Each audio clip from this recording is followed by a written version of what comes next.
دايما بتسمع ميلو باسي، تيلو دو، ميلو داي، وانت مش عارف ايه هو ميلو تيلو والحاجات دي. النهارده ان شاء الله في حصة النهارده هتكون تكملة للحصة اللي فاتت، فلو انت ما اتفرجتش عليها ارجع اتفرج عليها تاني. لكن النهارده ان شاء الله هنشرح قاعدة جديدة خاصة من قواعد اللغة الإيطالية. انا عمر ودي اكاديمية عمر ايطاليكا. اي برونومي كومبيناتي. النهارده ان شاء الله عندنا شرح اي برونومي كومبيناتي. زي ما تعودنا بنفصص اي مصطلح بناخده. اي برونومي كومبيناتي، احنا عرفنا يعني ايه اي برونومي. اي برونومي يعني الضمائر. بنستخدم الضمائر ليه؟ علشان نتجنب تكرار الكلام وعلشان نعوض.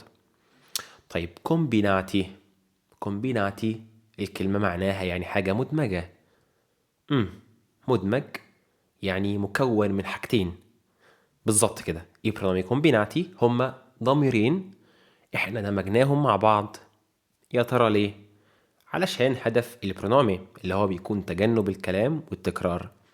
خليني اقول لك مثال بالعربي عشان تفهم. هسألك سؤال: هو انت اديت الكتاب لعمر؟ ايوه، انا اديتهوله. هنا انت عوضت عن الكتاب وعوضت عن عمر. استخدمت برونومي ديريتو اي برونومي انديريتو. فخلينا نعملها بالإيطالي. ما tu hai dato il libro a Omar? Sì, gliel'ho dato. gliel'ho dato. اديتهوله. طيب احنا عايزين نعرف ازاي نقدر نكون الشكل دوت من الضمائر اللي هو اسمه اي برونومي كومبيناتي، وايه هي القواعد اللي هنمشي عليها مع بعض علشان نقدر نكون الصورة الكاملة. طيب خلينا متفقين ان احنا اي ضمير مركب غير الديريتو والانديريتو مش هناخده ان شاء الله. بعد ما ناخد الني والتشي الحصة اللي جاية هناخد بس النهاردة ازاي نقدر نركب او نكون ندمج مع بعض اي برونومي انديريتي اي برونومي ديريتي. فيلا بينا. مكتوب فيها تركيبة الضمائر، ملناش دعوة بالجانب ده. اوكي. طيب احنا ازاي هندمج مع بعض الضمائر؟ هندمجهم مع بعض اللي احنا هيكون عندنا الاول indiretto زائد الديريتو.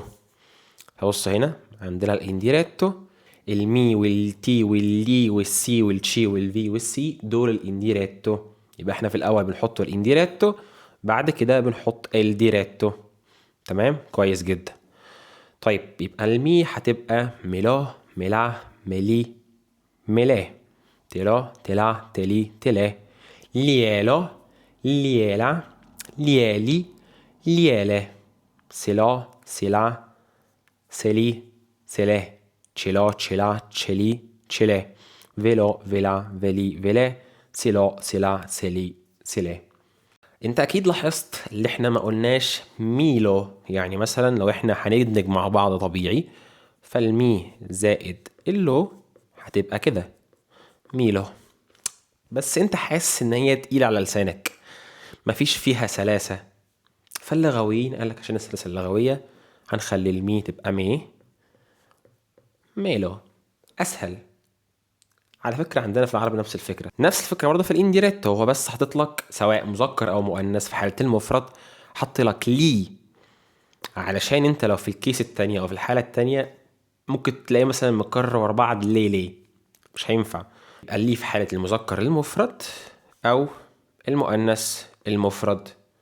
فمثلا بتبقى ليالو. ده انديريتو سواء مذكر او مؤنث، وده بيكون الديريتو. انا اسف عشان ما تلخبطش نفسك. طيب كويس جدا. يبقى احنا عرفنا حاجة كويسة جدا. عايزك بس تعود لسانك على نطقهم، علشان انا بسمع ناس بتعملهم زي حرف ال. لا، هما ليالو، ليا ليالو، ليالا، ليالي، ليالا. اوكي، فركز في النطق شوية، ما تغلطش الغلطة ديت. طيب دي بكل بساطة التروكي المهمة الخاصة ب برونومي كومبيناتي. ان احنا بنحط الانديريتو الاول، بعد كده الديريتو، بنغير الميم تبقى مي، التي تبقى تي، وهكذا. ده ليه؟ علشان النطق يكون سلس اكتر. نفس الفكرة اللي في الانديريتو ما بتتغيرش سواء في حالة المذكر المفرد او المؤنث المفرد. طيب دلوقتي خلينا نحل مع بعض شوية تمارين نشوف هل احنا فاهمين ولا لا. الشرح ده كله متوقف على فهمك للديريتو والانديريتو اللي شرحناه قبل كده. لو انت ما اتفرجتش على الفيديو مش هتفهم حاجه، حاول ترجع له تاني، اتفرج على الفيديو وحل معانا التمارين. يلا بينا، خلينا نحل مع بعض 5 تمارين. هو بيقول لك scegli la frase corretta.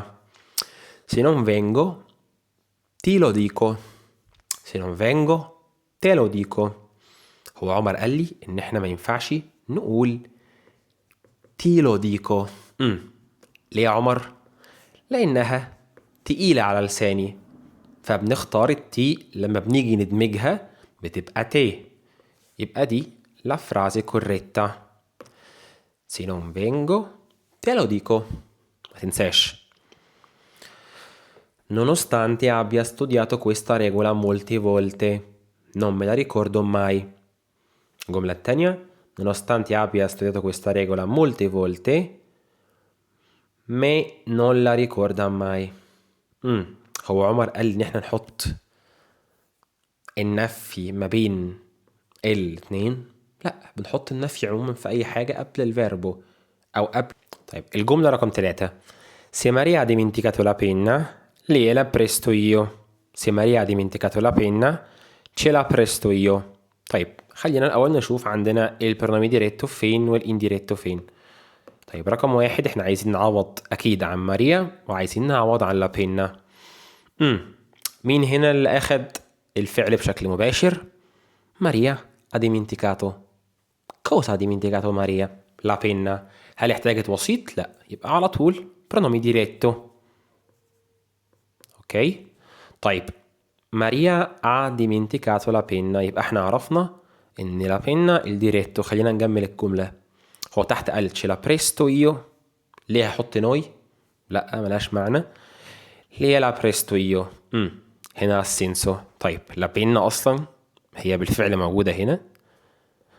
طيب احنا ليه استخدمنا لي؟ خلينا نعمل كده ايه ريباس سريع. طيب بريستو يعني اعير حد حاجة، فانا بريستو اكي ماريا. شكرا. يبقى رقم 1 دي هي اللي الصح، طالما هي محتاجة حرف جر فخلاص الموضوع انتهى. زي ما قلنا قبل كده لازم يكون في وساطة معينة علشان نوصل معنى الفعل. ف io presto questa penna a Maria. لو مفيش المعنى مش هيكتمل، فهنا المعنى احتاج لوساطة. ما تنساش المعنى ده. طيب يبقى احنا كده شرحنا القاعدة، هي سهلة جدا لو حد فاهم الديريتو والانديريتو. عايزكم تراجعوا عليها كويس وتحلوا عليها كتير. ان شاء الله المرة اللي جاية هنشرح حاجة خاصة بلا بارتيتشيلا ني او الشي. لو الفيديو عجبكم والشرح واضح جدا عرفوني، وانا حاولت البي طلبكم ان احنا يكون في سبورة على الاقل نشرح منها. وسعيد بتعليقاتكم. سلام عليكم.